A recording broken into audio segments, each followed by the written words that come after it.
목사님 따님이시죠? 웰컴입니다. 네. 언제 오셨어요? 월요일에 오셨어요? 평안하시죠? 네. 이명희 목사님이 또 멋진 따님을 대동하고 자랑하고 싶으셔서 데리고 오신 것 같아요. 계곡면 자랑하고 싶으셔서. 어제 제가 좀 피곤해 보이죠, 여러분? 그죠? 왜 피곤해 보일까요? 지금 카타르 월드컵 하고 있어가지고 그 월드컵 뭐 축구 그거 이긴들 진들 그거 무슨 의미가 있겠습니까? 그쵸? 그거 한다고 막 그거 들여다보고 있는 사람 문제가 있어요.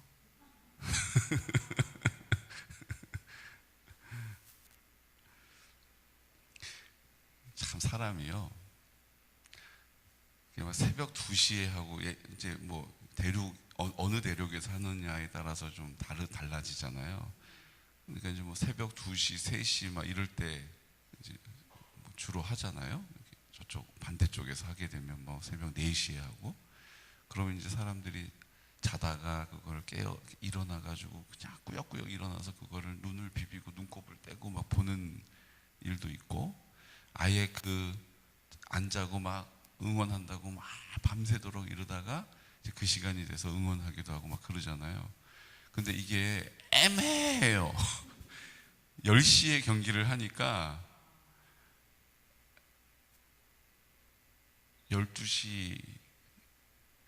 12시쯤이면 끝나니까 그냥 바로 잠들면 뭐 그렇게 지장은 없겠다. 이게 애매한 게 문제예요. 차라리 새벽 2시, 3시, 4시면 아유 새벽 기도 가야지 이럴 텐데 10시에 시작하니까 심지어 9시에 시작하는 경기도 있어요. 그러니까 그거는 우리가 어떻게 하면 또 가능하잖아요. 이게 애매한 데서 타협이 나오는 거예요. 애매한 데서 양보도 하고 차라리 새벽 3시, 4시면 아유 이게 뭐 안 돼 못해 이럴 텐데 내가 어떻게 조금 하면 틈이 보인다 싶으면 그 틈을 비집고 이제 어떻게든 방법을 찾아가는 거예요. 뭔지 아시겠죠? 그러니까 우리 인생이 이래요. 죄도 그렇고요. 우리가 아주 큰 죄는 막 그런 죄 나 생각도 하는 것도 야 생각만 했는데도 가슴이 뛴다 야 막 이렇게 되는데 이게 애매한 이게 죄 같지도 않고 또 아닌 것 같기도 하고 맞는 것 같기도 하고 좀 애매한 것에서 우리가 어떻게 해요? 그 틈을 비집고 우리의 입장이 생기는 거예요. 사랑하는 성도 여러분, 그 애매한 틈을 주지 않으시기를 축복합니다. 그러니까 신약 말씀이 우리에게 주는 유익이 있어요. 또 구약이 우리에게 주는 유익도 있거든요. 근데 신약 말씀을 주로 힘있게 막 읽고 너무 신약 말씀 좋아 이러는 분들은 구약은 너무 율법이고 구약은 너무 은혜가 없고 막 이렇게 얘기를 해요. 그렇죠? 또 구약을 막 이렇게 강조하시는 분들은 그 구약을 강조하는 나름의 이유가 있어요. 그 이유가 뭔지 아세요? 신약은 거기에 구체적으로 이렇게 사랑하라, 거룩하게 살아라, 이렇게 또 내 이웃을 내 몸과 같이 사랑하라, 먼저 하나님을 사랑하고 내 이웃을 내 몸과 같이 사랑하라, 이제 뭐 이렇게 쭉 선포가 있잖아요. 그러니까 그 선포를 읽으면 맞아 이렇게 살아야 돼, 맞아 이렇게 하면 안 돼, 이렇게 해야 돼, 이렇게 된단 말이에요. 근데 그거에 대한 구체적인 방법은 사실 신약에는 없어요. 그렇죠? 그냥 내 이웃을 사랑하라 이렇게 얘기하고 어떤 식으로 사랑해야 되는지에 대한 구체적인 삶의 지표가 없다고요. 행동 지침이 없다고요. 그러니까 우리가 그걸 읽으면서 맞아 그래야 돼 그러는데 어떻게 해야 될지에 대한 구체적인 방법들이 없으니까 몇 가지 방법은 순종하고 나머지는 잘 모르겠는데 힘든데 여기까지 해야 된다고 이러면서 이제 우리가 양보를 하게 되는 거예요. 그럼 구약이 주는 유익이 뭡니까? 구약은 그 구체적인 방법을 하나하나 우리의 삶의 자리에서 아주 구체적으로 이렇게 해야 된다, 이렇게 하면 안 된다라고 하는 율법을 통하여, 규례를 통하여서 우리에게 가르쳐 주는 거예요. 그러니까 구약을 자꾸 읽다 보면 우리가 구체적으로 이것도 하지 말아야 되는 거구나. 이렇게 이건 또 꼭 해야 되는 거구나. 이런 식으로 해야 되는구나 라는 것을 구체적으로 깨달을 수 있는 유익이 있다라는 거예요. 그러면 구약만 읽어야겠습니까? 그러면 우린 행위에 율법주의자가 되기가 쉬워요. 이건 해야 되는데 저 사람 왜 안 하고 있지? 저 사람 왜 저거 안 해야 되는데 저거 하고 있지? 자꾸 우리가 판단하게 되는 거예요. 그 행동의 원리는 어디 있어요? 그 행동의 동기가 어디서 나와요? 신약에서 주님께서 우리에게 가르쳐 주신 말씀이 구체적으로 실천되는 것이 구약이란 말이죠. 그러니까 신약을 모르면 구약의 율법적인 것, 해야 되는 거, 하지 말아야 되는 것에 대해 나는 하고 있는가? 나는 못하고 있는가? 하고 있으면 뭔가 목에 좀 힘이 들어가고 못하고 있으면 그냥 풀이 죽어가지고 있고 이렇게 되는 거예요. 그러니까 신약과 구약의 말씀을 균형 있게 드시는 은혜가 있으시기를 축복합니다. 음식도 우리가 균형 있게 먹어야 되잖아요. 나 좋아한다고 막 먹다 보면, 나 싫어한다고 안 먹다 보면 몸에 문제가 생겨요. 사랑하는 성도 여러분, 하나님께서 우리에게 구약 말씀, 신약 말씀을 주신 것은 다 이유가 있어요. 신약의 말씀을 통하여 그 하나님의 선포, 이렇게 해야 한다라고 하는 하나님의 복음의 그 핵심을 딱 선포하게 하신 것을 구약 말씀을 쫙 읽게 되면 구체적으로 어떻게 실천해야 될지, 어떻게 해야 될지, 어떤 말을 해야 될지에 대한 방법을 우리가 알게 되는 거예요. 그러니까 하나님께서 신약 말씀을 읽을 때 이렇게 해야 된다라고, 이런 삶을 살아야 된다라고, 사도행전에서 그렇게 하나님이 선포하셨던 그 아버지의 뜻이 어떻게 우리의 삶에서 순종되어져야 하는지를 구약 말씀을 읽을 때 알게 해 주십시오라고 기도할 수 있는 믿음의 사람 되시기를 축복합니다. 그렇지 않으면 뭐 하게 돼요? 병이 드는 거예요. 오늘 히스기야 왕처럼 병이 드는 거예요. 그런데요, 우리의 생각에, 우리의 마음의 병이 우리의 육신의 병보다 훨씬 더 무섭다는 거 아세요? 우리의 육신의 병도 무서워요. 지금 우리 감찰의 양평 우리 교회 이름이 우리 교회예요. 그러니까 맨날 뭐 하다 보면은 다음에는 우리 교회에서 모이겠습니다 그러면 우리 교회에서 모이는 게 되는 거예요. 그래서 개군 영광교회에서 모이기로 하지 않았나? 이게 막 헷갈리는 거예요. 그래서 꼭 앞에다가 양평 우리 교회 이렇게 붙여요. 양평 우리 교회 박기영 목사님이 최근에 기침이 자꾸 받침 기침이 나와가지고 급하게 이제 막 병원에 가서 검사를 받고 막 이렇게 했는데 암인 것 같다는 얘기를 듣는 거예요.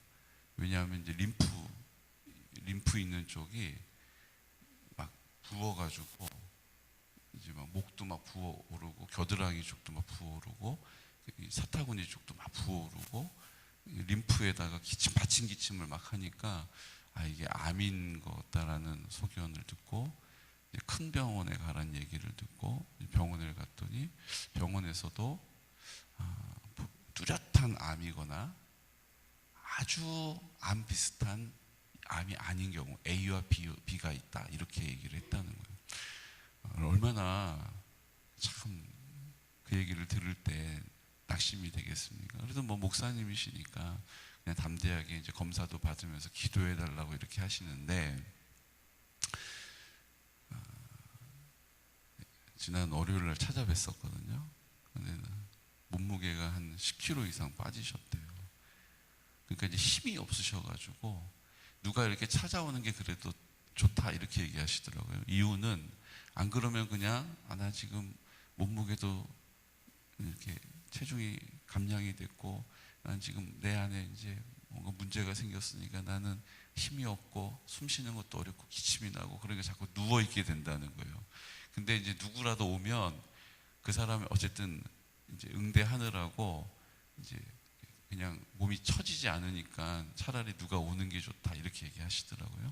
그래서 결과적으로 최종 이제 검사를 쫙 해봤는데 암은 아닌데 암같이 아주 좀 고통스러운 힘든, 그래서 이제 한 1년 정도를 그 스테로이드를 드셔야 되는, 맞아야 되는 뭐 이제 이런 질환으로 이제 밝혀졌다라고 말씀을 하시더라고요. 그런데 박기영 목사님 군목 출신이시거든요. 그리고 군목 중에서도 뭐 건강하기로, 그리고 엄청 막 강단이 좋은 목사님이셔요. 그러니까는 특전사 같은데 군목으로 갔을 때는, 군목은 그냥 고공 점프하러, 고공 강화 훈련하러 가는 군인들 기도해주고 잘 갔다 오라고 박수 쳐주면 되거든요. 근데 본인이 그들에게 담대함을 준다고 그러면서 안 해도 되는 건데 자기도 낙하산 훈련 받고 가서 막 뛰어내리고 막 이런 분이세요. 근데 우리 목사님이 하시는 말씀이 이 얘기를 하시는 거예요. 내가 목사로서 성도들이 아프다고 하면 내가 병원도 갔다. 그리고 간절히 기도도 해줬다. 근데 내가 지금 암인 것 같습니다 라는 얘기를 듣고 한 2달에 걸쳐서 검사를 하면서 몸이 막 쇠약해지면서, 아, 이렇게 하다가 이제 내가 하나님 앞에 가나 보다라는 생각이 마음에 딱 들 때, 내가 그 성도들의 아픔을 진짜 내가 보듬고 그들을 기도해 주지 못했구나라는 것이 제일 먼저 회개가 됐다고 그러시더라고요. 그러니까 그 아픔이 어떤 아픔인지를 내가 잘 모르고 그냥 목사니까 아프지 말라고 기도는 해줬는데, 간절히도 해줬는데, 근데 그 마음은 내가 헤아리지 못했다, 이렇게 얘기하시는 거예요. 그리고 이제 저를 제가 돌아보는 거예요. 나는 어떤가? 나도 비슷한 것 같다, 이런 생각이 들어요.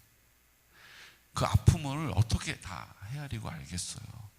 근데 그 아픔을, 정말 그 아픔을 가지고 하나님 앞에 같은 마음으로 기도해 주는 것이 얼마나 중요하고 또 그것이 쉽지 않은 일이다라는 것을 말씀드리고 있는 거예요. 어떻게 그 아픔을 다 똑같이 아플 수는 없겠죠. 그런데 그 아픔에 더 가까이 가서 기도해 주는 그 책임이 공동체의 한 지체의 책임인 줄로 믿습니다. 그래요. 우리 여기 양선희 집사님도 와 계시지만 제가 양 집사님 아프다고 막 이렇게 하실 때 처음에 저도 그랬어요. 아, 어떡하나 딱하다, 이런 마음으로 안타깝게 이제 기도했는데, 근데 그 기도가 자꾸 이제 기도를 하다 보니까 진짜 그 아픔이 제가 막 이렇게 느껴지는 거 있죠. 근데 그 시간이, 문제는 되게 오래 걸렸다는 거예요. 집사님 죄송해요. 제가 집사님 그 아픈, 그러니까 몸이 아픈 거보다 그 마음이 제가 딱 전해지는 거예요. 이 마음. 옆에 아무도 없는 것 같고, 맞는지 모르겠어요. 제가 집사님에서 막 기도하는데 막 원망스러운 마음, 아, 내가 어떻게 이렇게 됐나라고 하는 이 원망스러운 마음이 그 안에 막 있어서, 그게 더 그래서 그거를 가지고 제가 이제 막 기도를 했거든요. 지금 집사님이 아닌데 이럴 수도 있는데 전 그랬어요. 그래서 우리 집사님에서 막 이제 기도하면서 제가 이제 편안해지면, 아, 집사님도 좀 편안하겠구나. 제가 또 뭐 기도가 막 잘 안 되면, 아, 집사님도 좀 힘든 시간을 보내고 있나 보다. 이제 이렇게 되는 거예요. 제가 막 기도해서, 제가 기도해서 다 나았어요, 이렇게 지금 얘기하고 있는 거 아니에요. 저는 그런 능력 없어요. 내 안에 계신 주님이 허락하시면 죽은 자도 살아나는 거고요. 네. 우리는 막 암 그러면 막 어떡하나 그러고 팍 낙심이 되는데, 감기에 대해서는 우리가 얼마나 의연합니까? 아유, 기침 많이 하네. 아이고, 약 먹어. 좀 쉬면은 돼. 물 많이 마셔. 2주 아프거나, 아유, 괜찮아. 14일만 아프면 돼. 아무런 문제가 없어요. 근데 암이다 그러면 그때부터, 아유, 누구를 찾아가야 되나? 어디 병원을 가야 되나? 앞으로 이제 이게 어떻게 되나? 이게 사나 죽으나? 이제 이렇게 되는 거잖아요. 우리의 마음의 문제라는 거예요. 우리의 마음에 병든 것이 우리의 몸이 병든 것보다 훨씬 더 위험합니다. 왜냐하면요, 하나님이 우리의 마음을 다스리지 아니하시면 그 육신, 우리가 입고 있는 이 육신도 회복이 안 돼요. 몸이 회복이 될 수 있어요. 몸이 회복이 될 수 있어도 그 몸이 회복이 됐다고 해서 마음이 회복되는 일은 없어요. 반대로 마음이 회복이 되면 몸이 회복돼요. 참 신기하죠. 신기해요. 그러니까 마음이 회복이 되면 몸이 계속 그 통증이 있더라도 감사하고 기뻐해요. 맞죠? 근데 몸이 회복이 돼도 그 마음이 병들어 있으면요, 몸이 그 문제는 해결이 되는데 다른 몸의 문제가 또 생겨나요. 이게 중요한 거예요. 주님이 내 마음 가운데 온전히 주인이 되시고 내 마음 가운데 함께 하시고 내 마음 가운데 내 삶의 전부가 되셔서 생명의 빛이 되시고 내 마음 가운데 하나님의 사랑으로 충만하게 되면요, 내 몸이 회복이 됩니다. 또 한 가지, 몸이 회복이 안 돼도 회복된 사람처럼 살게 되는 거예요. 그 마음의 문제가 중요해요. 마음을 하나님이 지금 돌보아주고 계신가 그렇지 않은지가 중요하다고요. 내가 지금 몸이 낫고 있느냐 그렇지 않느냐보다. 어제 왜 무슨 경기를 제가 봤냐 하면요, 독일하고 어느 나라하고 시합을 했어요. 근데 우리 아이들이 4명 중에 1명이 그거를 너무 막 의미를 가지고 그 이겨야 된다는 거예요. 막. 어느 나라일까요? 어제 우리나라하고 어느 나라가 경기한 게 아니에요. 이제 오늘 저녁에 경기를 하고요. 그거는 어제 저녁에 한 경기는 독일하고 어디 나라일까요? 아무 관심이 없으시죠? 일본하고 경기를 했어요. 일본. 그러니까 일본 이겨야 된다라는 거예요. 막. 그럼 우리 집은 일본 이겨야 된다고 막 어제 막 일본한테 독일이 또 졌어요.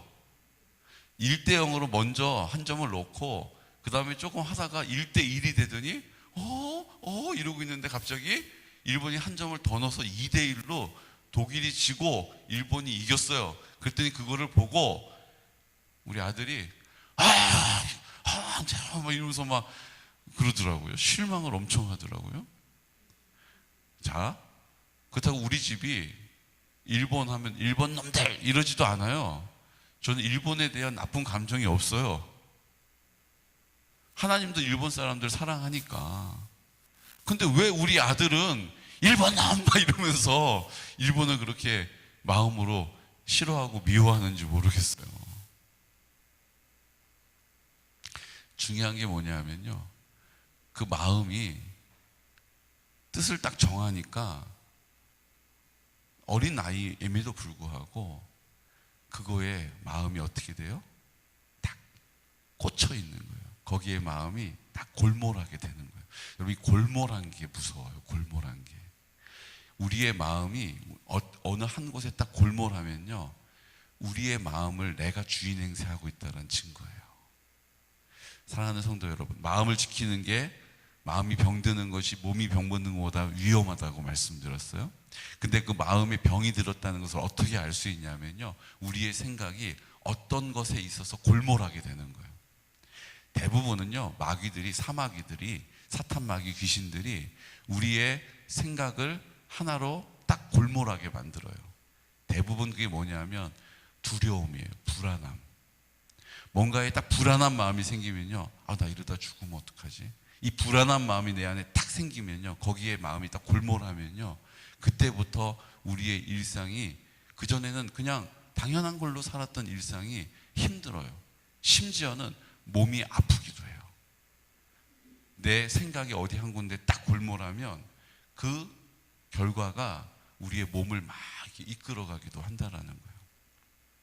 보십시오. 오늘 히스기야 왕이 하나님이 은혜를 주셔서 그 대군을 물리쳤어요. 19장 35절 말씀. 19장 35절 말씀. 바로 전장 35절 함께 선포할까요? 이 밤에 여호와의 사자가 나와서 아수르 진영에서 군사 18만 5천 명을 친지라. 아침에 일찍이 일어나 보니 다 송장이 되었더라. 그러니까 18만 5천 명 이스라엘 군인들이 출동해가지고 잘 싸워가지고 극적으로 이긴 게 아니에요. 그냥 하나님의 전적인 능력으로 그 하룻밤 사이에 다 송장을 만들어 버리신 거예요.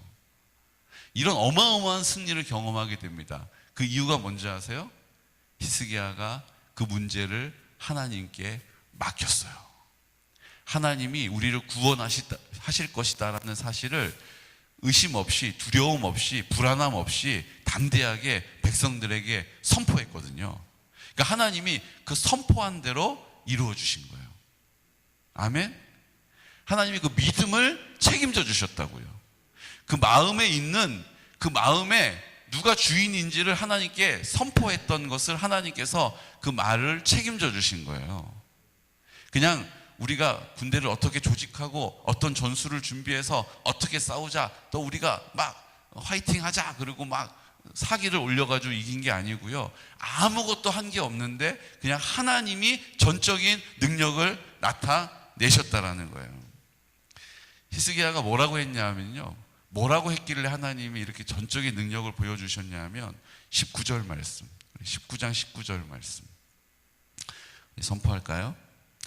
우리 하나님 여호와여, 원하건대 이제 우리를 그의 손에서 구원하옵소서. 그리하시면 천하 만국이 주 여호와가 홀로 하나님이신 줄 알리이다 하니라.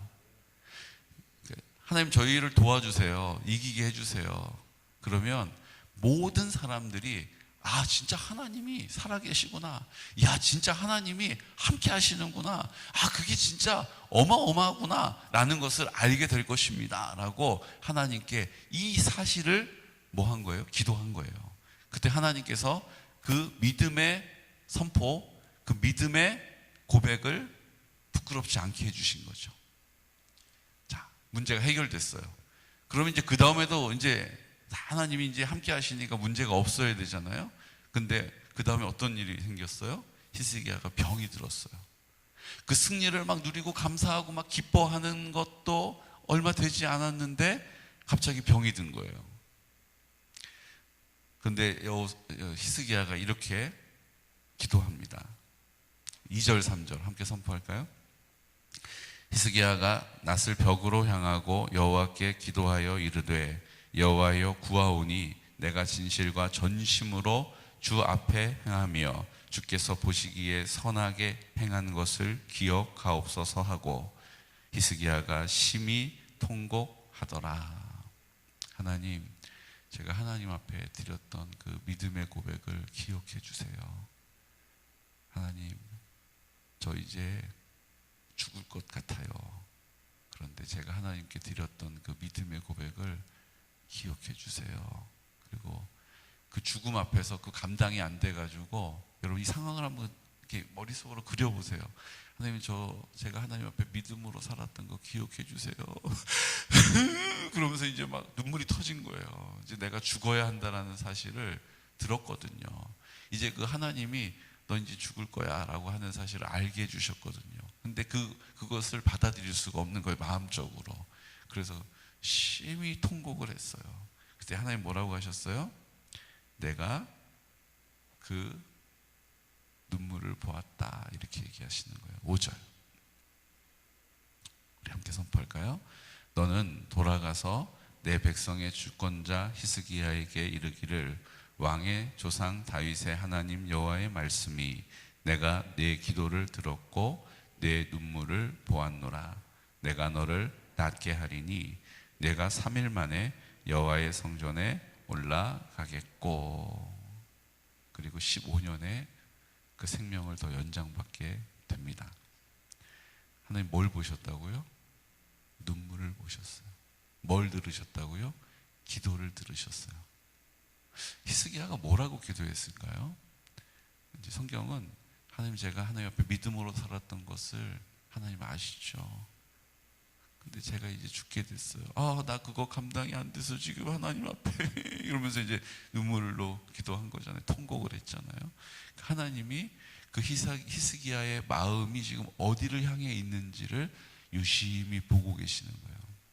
우리의 마음을 감찰하시는 하나님께서 지금 히스기야의 마음이 어디를 향해 있는지를 보셨어요. 그리고 그 마음에서 우러나오는 하나님, 저는 못해요. 저는 무서워요. 두려워요. 그 두려움에 저는 압도될 수밖에 없어요. 그 문제가 얼마나 심각한지 제가 들을 때마다 제가 막 마음이 막 흔들려요. 제 마음이 흔들려요. 하나님이 함께 하신다는데 제 마음이 흔들려요. 이렇게 하나님 앞에 내 연약함을 있는 그대로 하나님 앞에 통곡한 거잖아요. 그랬더니 하나님께서 그 마음을 지켜주시는 거예요. 그냥 너 이렇게 믿음이 있는 것처럼 그러더니 이렇게 믿음 없이 이렇게 쫄짱구처럼 이러지 않으시고, 그 마음이 하나님께로 향해 있는데 저 약해서 제 힘으로는 그 마음을 지킬 수가 없어요. 하나님 도와주세요 라고 펑펑 통곡하고 있는 그 히스기야에게 하나님께서 내 기도를 들었고 너의 눈물을 보았다. 내가 15년의 생명을 연장해 주겠다. 이렇게 얘기하신 거라고요. 우리의 마음을 회복하는 일이 우리의 육신이 회복되어지는 일임을 믿으시기 바랍니다. 그거예요. 제가 어떤 집사님 라디오에서 이렇게 간증을 써서 보낸 거를 극동방송에서 들은 적이 있거든요. 이분이 말기 간암에서 나음을 입었어요. 그러면서 그거 감사하다 그러면서 이제 사연을 올렸고 그걸 읽어주는 거예요. 근데 이 집사님이 하신 말씀이 뭐냐 하면요, 자기는 3가지를 놓고 기도했는데 하나님이 그 기도를 들어주셨다는 거예요. 첫 번째, 뭐라고 기도했을까요? 하나님, 저를 고쳐주시면 제가 하나님을 위해서 어떤 삶을 살지를 구체적으로 매일매일 적었대요. 뭐라고요? 내가 고쳐주시면, 나를 살려주시면, 병원에서도 이제 다 포기하고 이제 간이 딱딱하게 주고 오늘 당장 죽어도 이제 이상하지 않을 만큼 병들었어요. 근데 하나님 앞에 기도했다는 거예요.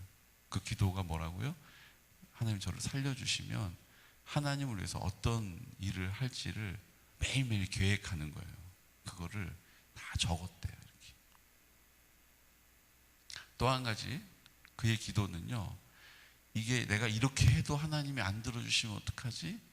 라고 하는 의심을 아예 생각도 하지 않았대요. 하나님 나를 살려주신다, 하나님 나를 고쳐주신다라고 하는 믿음, 그거 느슨하게 한 적 없고 꽉 붙잡고 있는 거예요. 그리고 또 마지막 한 가지, 하나님이 나를 살려주실 것이다라는 거를 사람들에게 막 선포하고 고백했다라는 거예요. 그렇게 거기에 적어서 올렸더라고요. 그래서 사연을 읽어주는 걸 제가 들었는데 그게 너무 제가 크게 들렸던 거예요. 보십시오. 그 3가지 중에 단 하나도 나를 위해서 자기 중심적으로 기도한 게 하나도 없는 거잖아요. 그렇죠? 그렇게 말해서 망신당하고 사람들이 아유, 얼마나 살고 싶으면 저럴까, 아유, 그렇게 구차하게 보이지 말자, 그냥 입을 다물고 있자, 하지만 난 믿음이 있으니까, 이게 아닌 거예요. 그냥 사람들이 뭐라고 얘기하든 말든 하나님이 고쳐주실 거라고, 내가 하나님을 위해서 나으면 이 일도 할 거고 이 일도 할 거고 이 일도 할 거라고. 근데 그게 나 고쳐달라고 기도했던 게 아니고요, 그걸 적다 보니까 진짜 하나님을 위해서 그렇게 살아야겠다라는 마음이 생기더라는 거예요. 뭔지 아시겠죠? 그러니까 이게 하나님하고 거래하는 게 아니고, 나 살려주면 내가 이거 할 테니까 하나님 이거 손해 안 보시려면 날 살려달라고, 이게 아니고 하나님을 위해서 내가 이제 이렇게 내 마음대로 막 살았던 게 너무나도 죄송한 거예요. 그러니까 내가 하나님 기회를 달라고, 나한테 그렇게 하나님을 위해서 살 수 있는 기회를 달라고 거기다가 구체적으로 막 적기 시작했다는 거예요. 마음이 자기 중심적인 마음에서 하나님 중심적인 마음으로 바뀐 거예요. 그러니까 하나님이 그 마음을 지켜주신 거죠. 오늘 히스기야도 하나님 나 더 살고 싶다고요가 아니라 하나님의 이름을 높여드려야 되는데 저 하나님의 이름을 높이고 싶어요. 그래서 하나님, 제가 그렇게 살아왔는데 지금 이렇게 할 수가 없는 상황이 됐어요. 그게 자기를 위한 연민이 아니라 하나님을 위해서 그렇게 살기를 원하는데 그렇게 이제 더 이상 할 수 없다라고 하는 상황 앞에서의 눈물이었던 거죠. 아멘. 그래서 하나님이 그 눈물을 보신 거예요. 야, 넌 너를 위해서 울지 않냐? 넌 너를 위해서 울고 불고 하지 않네? 다른 사람은 자기를 위해서 내 인생 정말 내 인생 이렇게 그냥 살다 속절없이 가는 거 너무 억울하다, 자기 연민해서 너무 분통이 터진다, 속상하다, 불쌍하다. 근데 하나님을 위해서 살았던 인생은요, 그 하나님을 위해서 살 수 있는 삶을 살 수 없다라는 사실 때문에 흘리는 눈물, 자기중심적이지 않잖아요. 하나님 그 눈물을 받으시는 거예요.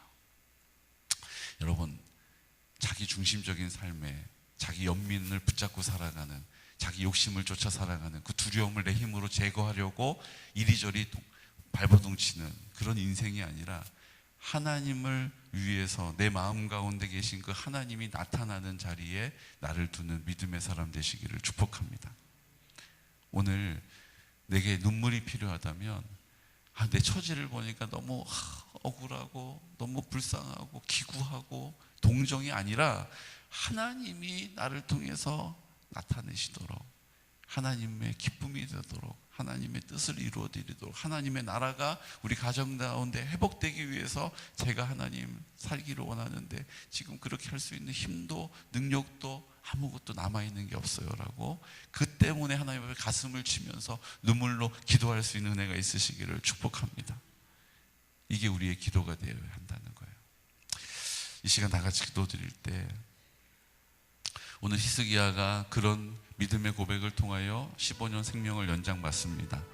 그런데 그 마음을 지키기가 얼마나 어려운지, 그가 문제가 해결되고 나니 또 마음이 다행이다, 안심한다, 그리고 마음을 느슨하게 갖다 보니 이제 바벨론으로부터 오는 그 다시 살아났다라고 하는 축하 사절을 또 자기가 가지고 있는 것들을 자랑하면서 무기고와 자기의 보물 창고를 다 열어서 보여주는 바람에 결국 그 바벨론으로부터 공격을 받고 고통을 받게 됩니다. 그렇습니다. 우리의 마음을 우리가 누구나 완벽하게 다 지킬 수는 없습니다. 히스기야처럼 하나님 은혜를 입었으나 또 문제가 생기기도 하고, 또 문제를 해결받아서 감사하고 기쁜 마음에 또 자기가 우쭐하는 마음으로 또 사람들에게 얘기하다가 또 어려움을 당하기도 하고, 우리가 이런 연약한 모습을 가지고 있지만 주님은 그런 우리 가운데 함께 하시고 여전히 사랑하시고 그 은혜를 베풀어 주십니다. 오늘 이 시간 우리가 하나님 앞에 그 믿음을 가지고, 하나님 내 중심적인 삶이 아니라, 자기를 사랑하며 사는 인생이 아니라 나를 사랑하기 때문에 가장 나를 아껴주시는 분께 내 인생을 맡기는 것입니다. 나를 사랑하는 최고의 방법은 나를 가장 사랑하시는 분께 의지하는 것입니다. 오늘 우리의 이 연약함을 주님께 아뢰어드리고, 주님, 나를 위한 인생이 아니라 하나님의 이름을 위하여, 하나님의 영광을 위하여, 그 기쁨을 위하여 살게 하여 주십시오. 그 일이 우리의 기도의 제목이 되어서 하나님 응답하실 때 우리 모든 지체들과 함께 기뻐하게 하여 주십시오. 우리 여러 가지 기도의 제목들 우리 주님께 아뢰어드리면서 이 시간 나사렛 예수 그리스도 이름으로 선포하면서 기도드리겠습니다. 주여, 주여, 주여.